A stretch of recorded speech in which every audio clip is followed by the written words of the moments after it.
দক্ষিণ ত্রিপুরার জলাইবাড়িতে মা দুর্গা মাল্টিপারপাস কোঅপারেটিভ সোসাইটির উদ্যোগে মাল্টিপারপাস এগ্রিকালচারাল কোঅপারেটিভ সোসাইটির উদ্বোধন করেন সমবায় দপ্তরের মন্ত্রী শুক্লাচরণ নোয়াতিয়া।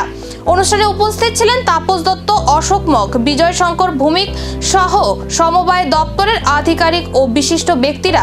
রাজ্য সরকার প্যাক্স ল্যাম্পস এবং মার্কেটিং কোঅপারেটিভ সোসাইটিগুলোকে ডিজিটাল ব্যবস্থার আওতায় এনে সমবায় পরিবেশকে আরও স্বচ্ছ ও জনমুখী করার উদ্যোগ নিয়েছে। সেই প্রকল্পের অংশ হিসাবেই এই MPACS এর সূচনা। একই সঙ্গে সাবরুম আগরতলা জাতীয় সড়কের পাশে নতুন ব্যবসায়িক কেন্দ্র ও দোকান ঘরেরও উদ্বোধন করা হয়।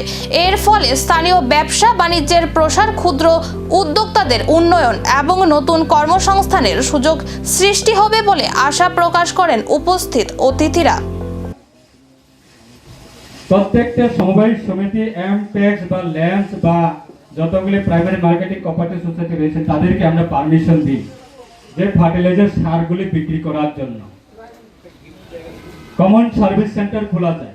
কমন সার্ভিস সেন্টার যদি খুলে প্রত্যেকটা যারা বিভিন্ন অফিসিয়ালি অনলাইন কাজ করা, ফর্ম ফিল আপ করা, ডকুমেন্ট তৈরি করা, আধার কার্ড তৈরি করা, এইগুলি বিভিন্ন অফিসিয়ালি ডকুমেন্ট তৈরি করার ক্ষেত্রেও আপনারা কমন সার্ভিস সেন্টারের অফিস খুলতে পারবেন।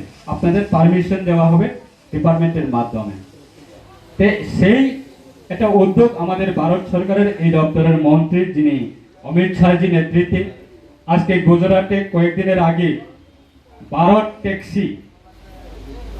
ট্যাক্সি একটা পোর্টাল ইনোভেশন করা হয়েছে, যে সমবায় সমিতির মাধ্যমে যতগুলি গুজরাটের যতগুলি প্রাইভেট ভেহিকেল ভাড়া হবে বা ভাড়া চলে সেটাকে ডিজিটাল সমবায়, নতুন ব্যবসায়িক কেন্দ্র আর কর্মসংস্থানের সম্ভাবনা। জলাইবাড়ির এই উদ্যোগটি দক্ষিণ ত্রিপুরার গ্রামীণ অর্থনীতিতে নতুন পরিবর্তনের সূচনা করবে। এখন সেই দিকেই নজর সকলের।